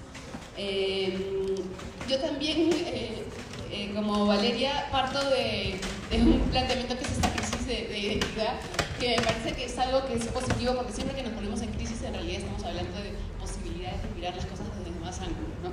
Y en mi caso, esta crisis de identidad también tiene que ver con los distintos roles que me ha tocado jugar en distintos momentos en un país, desde la sociedad civil, el sector cultura, y también bajo la responsabilidad de haber asumido la conducción de programas públicos en torno a la cultura viva comunitaria, Y es desde ese lugar que quiero plantear estas reflexiones que hoy día comparto, pero también para mí es muy importante, cada vez lo más, y es algo que abrazo con más convicción, la idea de que soy artista escénica. Creo que justamente por estas crisis de identidad que vivimos, quienes tenemos este rol articulador, este perfil curioso de tender puentes y mutar, también es importante identificar desde dónde tenemos un lugar que nos da más herramientas, ¿no? Y para mí es importante señalar que el teatro, que las artes escénicas me han dado los recursos para poder hacer todas estas cosas y desempeñarme en los distintos roles que me ha tocado desempeñarme, por algo que creo que es valioso identificar del teatro. A la siguiente diapositiva, por favor, que es que hay algo, siempre destaco esta idea de que vivo de lo que el teatro me ha enseñado, porque de hecho el teatro me ha enseñado a escuchar, ¿no? Quienes aquí hemos tenido la posibilidad de experimentar desde el lenguaje de las artes escénicas, la escucha es fundamental, ¿no? El encuentro con el otro. Y por otro lado también el teatro tiene sentido en la medida en que miras la realidad y la reinterpretas, ¿no? Y entonces esa capacidad de observar lo que está pasando y encontrar una manera de resignificarlo, siento que también es algo que he aprendido de las artes escénicas y que he puesto al servicio de los otros desafíos en otros ámbitos que me ha tocado afrontar, ¿no? Implica permanentemente también la puesta en cuestión, afirmación y puesta en cuestión de la identidad, ¿no? Uno siempre se sitúa en, bueno, ¿quién soy yo? ¿Qué quiero crear ahora? ¿Qué tengo que decir ahora? ¿Con quién me estoy encontrando para crear esto que siento que es pertinente en el tiempo y lugar en el que estoy, ¿no? Entonces, y esa capacidad de encontrar objetivos colectivos que nos movilizan a crear, ¿no? Y el teatro es hacer, actuar, ¿no? Intervenir, que también es una dimensión fundamental de la gestión cultural en general, ¿no? Y también esta capacidad de articular lo sensible y lo racional, que es algo que en nuestra sociedad, en el liberalismo en general, en el mundo en el que vivimos, desarticula la vivencia y compartimenta un poco las distintas dimensiones del ser humano, cuando en realidad lo que tenemos que hacer es articularlas, vincularlas, y ese vínculo entre lo sensible y lo racional que me ofrece el teatro, siento que también es algo que poner al servicio de otros ámbitos.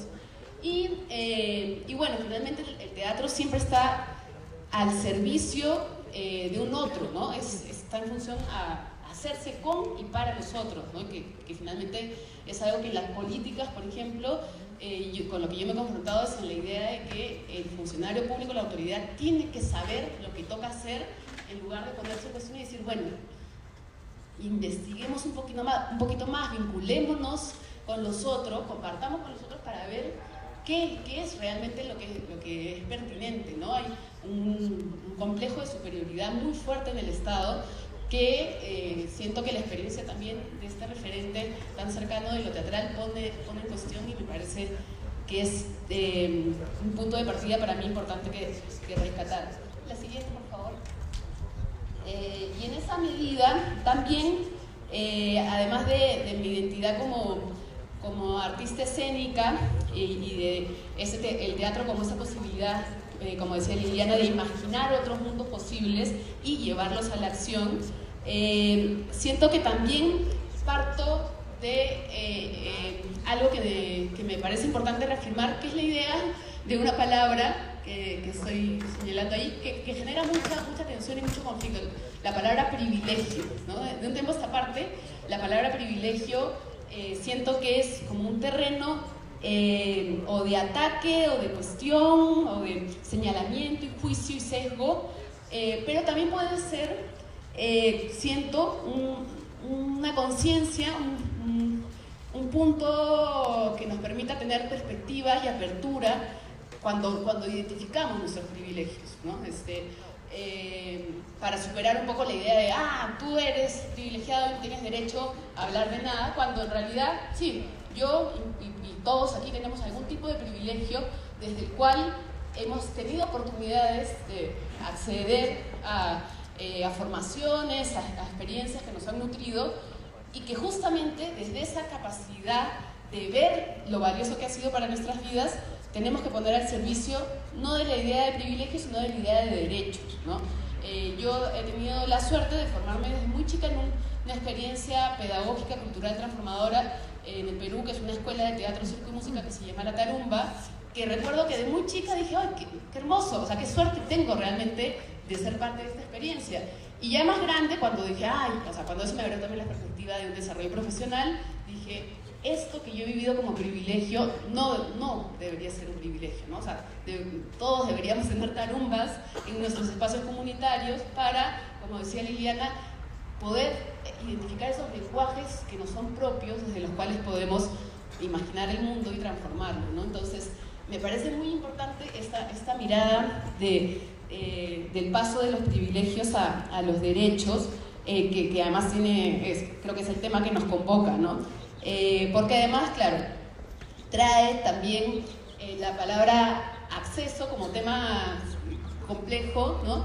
Que yo creo que en el enfoque de esta tensión entre democratización de la cultura o democracia cultural, creo que hay un punto en que el acceso es fundamental, ¿no? Porque realmente si es que no generamos más oportunidades para que el acceso no esté restringido, el acceso a la práctica y la experimentación de las distintas manifestaciones de la cultura, entonces no hay formas concretas en las que se opera, ¿no? Entonces me parece que ese reto de superar la posibilidad de experimentar distintas formas de encuentro, de intercambio, de vivencia, de fortalecimiento de nuestras capacidades desde la cultura pase a ser un derecho, es también parte de la reflexión que nos convoca, ¿no?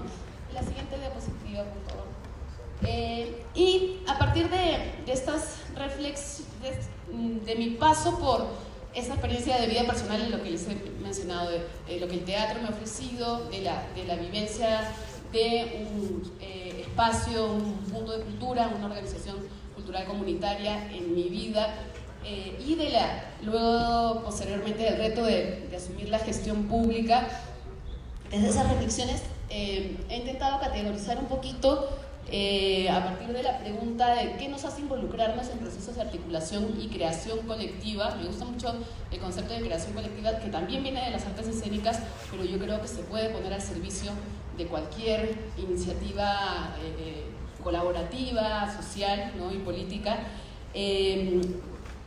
Haciéndome esta pregunta, he identificado, estas son ideas propias, probablemente sujetas a cuestionamiento, pero desde mi punto de vista hay tres aspectos o condiciones básicas para lograr asumir procesos de articulación y participación ciudadana.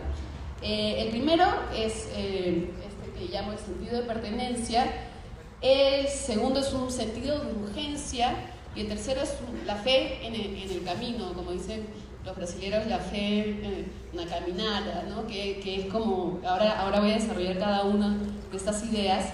Y pasando al siguiente, por favor. Desde el sentido de pertenencia, claro, cualquier persona que se involucra en procesos como los que estamos ahora, que implican desgaste, tiempo, energía, ¿no? Si no encuentra un espacio, o sea, si no encuentra en esa experiencia una afirmación de su identidad, no tiene ningún sentido, ¿no? Uno no se involucra, Karen lo dijo hace un momento, uno no se involucra en experiencias donde siente que no crece, ¿no? Y entonces el sentido de pertenencia implica esta identificación de darme cuenta de que en ese espacio colectivo estoy siendo capaz de desarrollar y expresar mi identidad, que mi identidad crece, se amplía sus miradas, ¿no? Pero que siento también la capacidad de interpelación de los otros, pero y la afectación del otro en la medida en que lo que le pasa al otro me modifica, ¿no? Esa apertura sensible a lo que pasa en la relación con los demás. Y por lo tanto también hay capacidad de disfrutar y de movilizar afectos, ¿no? Si nosotros en los espacios colaborativos de articulación y participación ciudadana no involucramos los afectos, si no nos ponemos en cuestión, si no nos afecta lo que le está pasando al otro, a la otra, no tiene sentido. Y si a la vez no nos sentimos afirmados en nuestra identidad, en la participación en ese espacio, no vamos a mantener una participación sostenida en esa apuesta colectiva, ¿no? Entonces a eso me refiero con sentido de pertenencia. La siguiente, por favor. Hay también un sentido de urgencia. He puesto una foto que quizá, Diego, tú identifiques, que es un ejemplo, por ejemplo, de una experiencia de articulación que tuvo una vida en un momento específico, que fue en el caso de Lima, en una oportunidad en que un alcalde quiso borrar todo el avance de las políticas culturales que se había logrado en la gestión anterior. Y entonces nos organizamos con un grupo de gente y reaccionamos a eso, ¿no? Y a eso me refiero con el sentido de urgencia, ¿no? A reconocer colectivamente la relevancia de un problema o un propósito que nos une, ¿no? Esa necesidad puede ser algo muy inmediato, ¿no? Como una respuesta inmediata a una coyuntura, o una mirada más a largo plazo, como la generación de una política nacional de cultura, ¿no? Pero en cualquier caso siempre hay la identificación de esta urgencia por reaccionar conjuntamente, y también por la capacidad de identificar que hay medidas que podemos implementar, ¿no? Ese sentido de urgencia implica, sí, podemos hacer esto, ¿no? Y la capacidad de organizarnos para lograrlo, ¿no?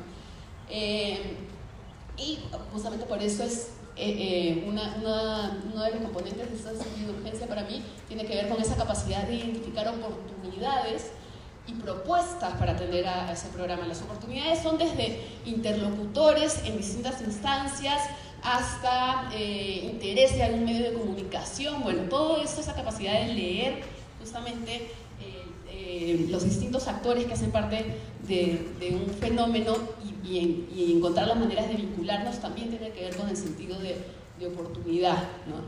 Y finalmente, la siguiente diapositiva, esto que llamo Fe en el Camino, que tiene que ver con esa confianza en las capacidades colectivas que se tiene para afrontar el problema, ¿no?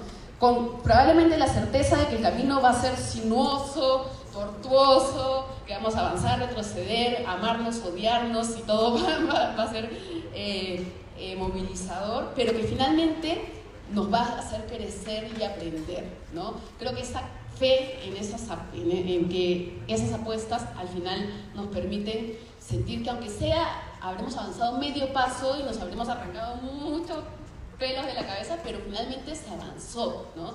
Creo que esa fe en la caminada, en el camino, es fundamental. La siguiente, por favor. Y bueno, más específicamente, quiero aprovechar ese tiempo para hablar de dos experiencias de política pública de las cuales fui parte, que fueron el Programa de Cultura y Vida Comunitaria de la Municipalidad de Lima Metropolitana y el Programa de Puntos de Cultura del Ministerio de Cultura. De alguna forma tenían algunos objetivos en común que parten por lo que ya hemos hablado, del reconocimiento de lo que ya existe, ¿no? De mejorar las condiciones en las que las organizaciones culturales comunitarias trabajaban en el país y en la ciudad, para lograr que amplíen su impacto y, por lo tanto, más ciudadanos y ciudadanas puedan ser parte de ese tipo de experiencias, que estas experiencias se multipliquen, que se visibilicen, que fortalezcan sus capacidades, ¿no?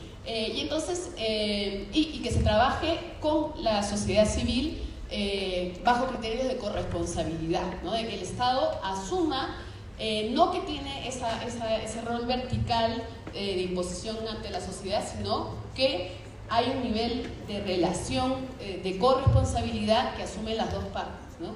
La siguiente, por favor.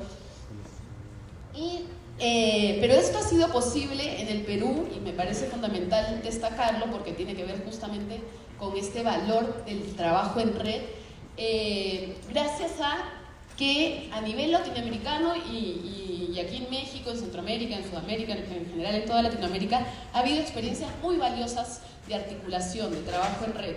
Entre ellas, por ejemplo, la Red Latinoamericana de Arte para la Transformación Social, tiempo después la plataforma Puente por la Cultura de Vida Comunitaria, la Articulación Latinoamericana Cultura y Política. Me parece que también aquí, no sé si en México participa de la Red Maraca también, que se activa principalmente en Centroamérica, pero bueno, hay muchas redes que venían trabajando y desde las cuales se identificó que habían políticas públicas en algunos espacios de nuestro continente que eran modelos de referencia de eso que se anhelaba, que era desde estas redes en algún momento se planteó el reto de incidir en políticas públicas. Y ese incidir en políticas públicas nadie sabía qué implicaba, pero con modelos de referencia como los de Brasil y Medellín, pero con una apropiación propia de cada país, se empezó a multiplicar esta posibilidad de lograr que desde la sociedad civil se dialogue con el Estado para generar esas políticas de abajo hacia arriba, ¿no?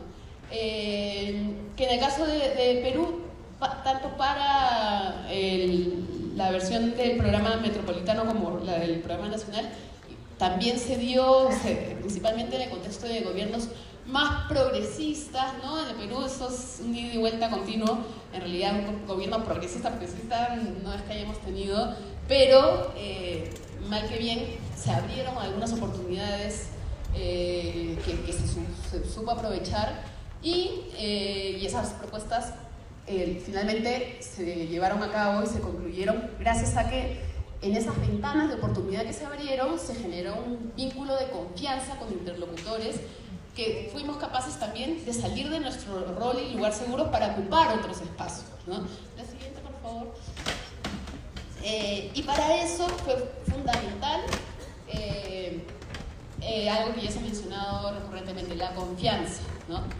Restituir el vínculo entre el Estado y la sociedad civil, ¿no? La sociedad civil no cree en el Estado porque el Estado ha sido asistencialista, clientelista durante toda su vida, y el Estado no cree en la sociedad civil porque, como decía hace un rato, cree que tiene que tener el control y que entregar el control le va a quitar poder, ¿no? Entonces, tanto en los dos programas fue fundamental como establecer un punto de partida distinto que defina que en realidad estamos aquí construyendo, nadie sabe más que el otro, ¿no? Sabemos que hay estas miradas y tensiones, ¿cómo hacemos en conjunto para transformarlas, resignificarlas, ¿no? Y por eso era importante un reconocimiento mutuo, ¿no? Y para eso, no me va a dar tiempo, tenía algunos videitos y material, pero esto igual puede luego circular. Fue muy importante establecer una lógica, por ejemplo, de reuniones mensuales en las cuales sí o sí se abra el espacio tanto de la municipalidad o del ministerio para que se realicen encuentros bajo los cuales se intercambiaba información sobre los avances del programa, las decisiones de ambos programas se tomaban en espacios de trabajo con las organizaciones, ¿no? Y como a nivel interno, en ninguno de los espacios públicos, estas instituciones públicas, estaba el tema ya ganado y afirmado. También era importante generar evidencia y en ese sentido eran muy importantes los mapeos, ¿no? La información de dónde están las organizaciones, cuántas son, qué hacen, ¿no?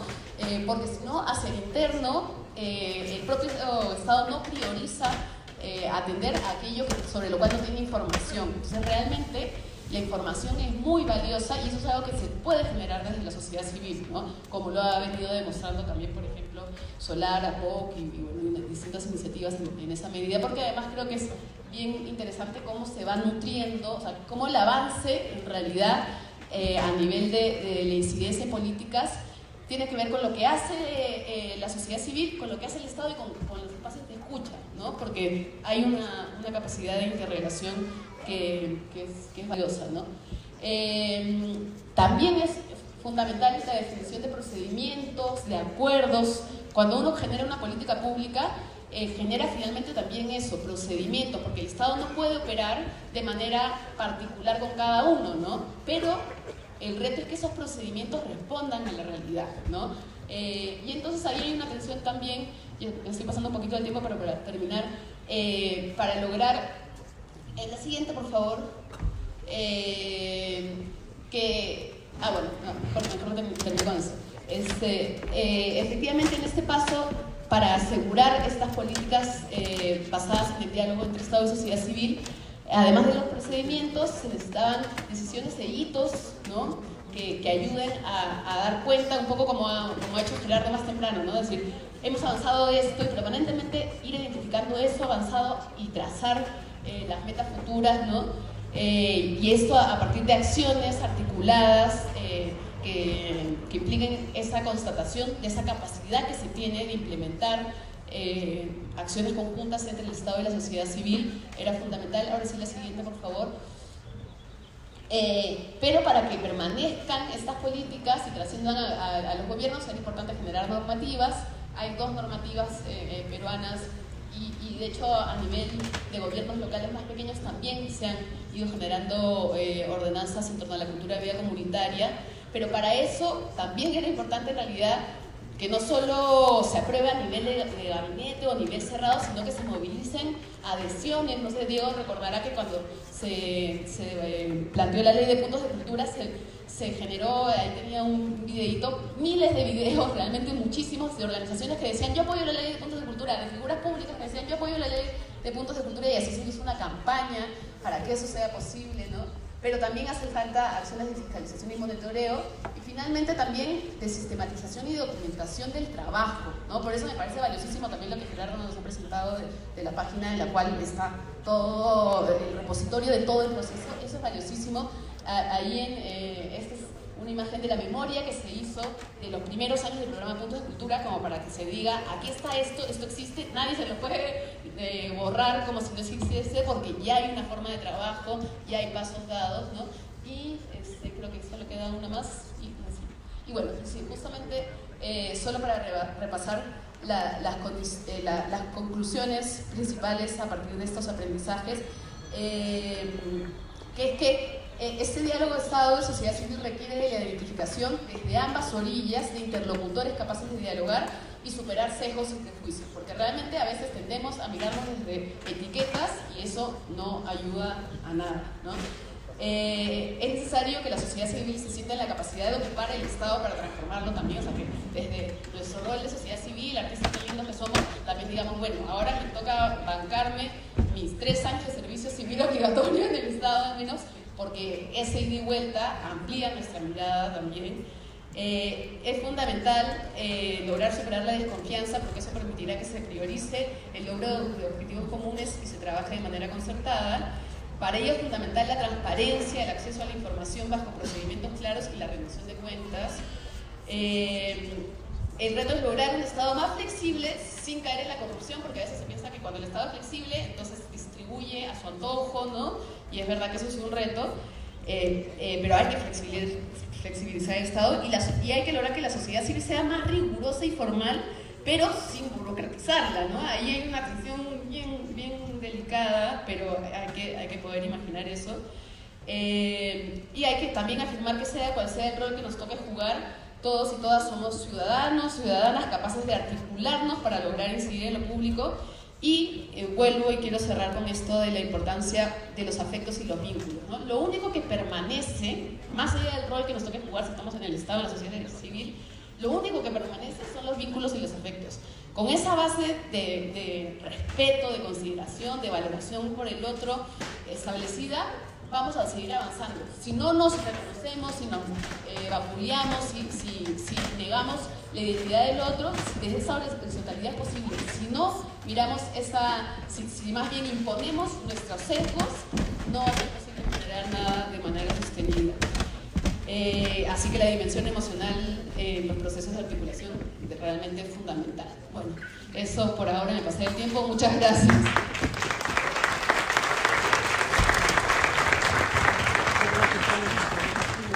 Muchas gracias, Paloma.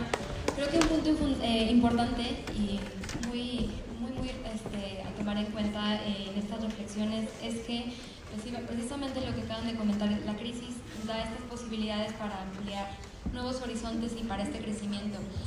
De lo que se ha comentado en estos espacios, coloca que la construcción cultural también abona muchísimo a cuestiones que no hemos quizás trabajado desde planos quizás muy institucionales, que es el reconocimiento, como lo acaba de decir Paloma, en el sentido de los afectos. La identidad no es cualquier cosa en el sentido de ya llego y me enfrento a la otra y veo cómo me pongo de acuerdo, ya no, sino retomaba esa reflexión de Freire, esta concienciación en la que reconozco cómo estoy siendo en el universo y cómo me complemento o me articulo con la otra para entonces transformar realidades. Es ahí el punto. Pero, insisto, cómo transitar desde estas diferencias, desde estos disensos, hasta incluso antes reconocer nuestra propia identidad.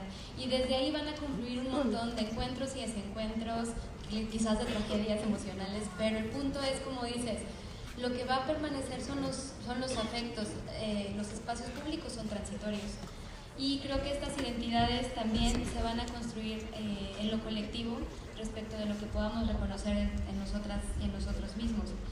Creo que es importante también analizar cuál es este complejo de superioridad del Estado como el que sabe, como el que establece, como el que tiene que decir cómo tiene que hacerse. Y hablando de una democratización cultural, pues así ha sido siempre. Te dejo aquí la agenda que corresponde a tal semana cultural, pero bueno, ¿y cuándo participamos de ella? ¿Cómo la construimos? Y se trata entonces de recuperar saberes, de recuperar actividades, dinámicas y formas de relacionarnos. ¿Qué nos hace involucrarnos en la creación colectiva? Y me encantó esta reflexión que acaba de presentarnos Paloma respecto del sentido precisamente de pertenencia, urgencia y de creer, esta fe en el camino. El sentido de urgencia, pues para identificar precisamente estas oportunidades y propuestas, pero con la relevancia de decir, bueno, tenemos un propósito, movámonos, actuemos, ¿qué tenemos que hacer?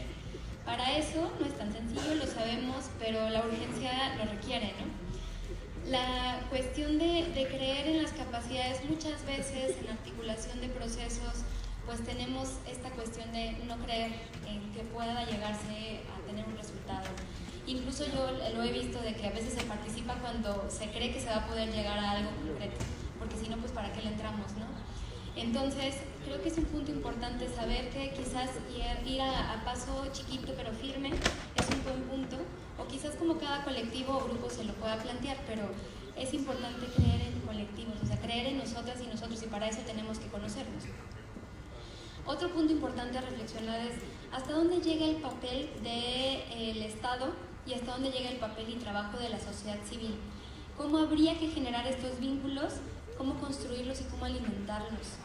Siempre hay una pugna y sí, siempre hay esta categorización o este prejuicio de la sociedad civil es así, el gobierno es así, y también cada uno tiene sus lógicas y sus dinámicas. Cuando se está en la institución, pues hay que establecer informes, hay que establecer cómo se estableció el recurso, bueno, cómo se ejerció todo el procedimiento de solicitudes, dicen, bueno, burocracia, pero se tiene que hacer para transparentar y la rendición de cuentas. Y creo que ahí el punto de establecer procesos de auditoría social, de contraloría social, de observatorios, toda esta cuestión es la diferencia haciendo con transparencia. Entonces, si trabajamos con transparencia en lo que generamos en las comunidades y también en esta cuestión de visibilizar los esfuerzos y los trabajos, creo que se puede hacer un diálogo más cercano entre estos entes que quizás a veces no tienen un buen espacio para dialogar. Y pues bueno, ya nada más cerraría que es importante entender que la cultura es una apuesta para reconstruir en los afectos, en los encuentros y en las sinergias, y que hay que trascender las prácticas con una visión profunda de futuro, porque pasarán las administraciones, pero aquí nos quedamos las personas.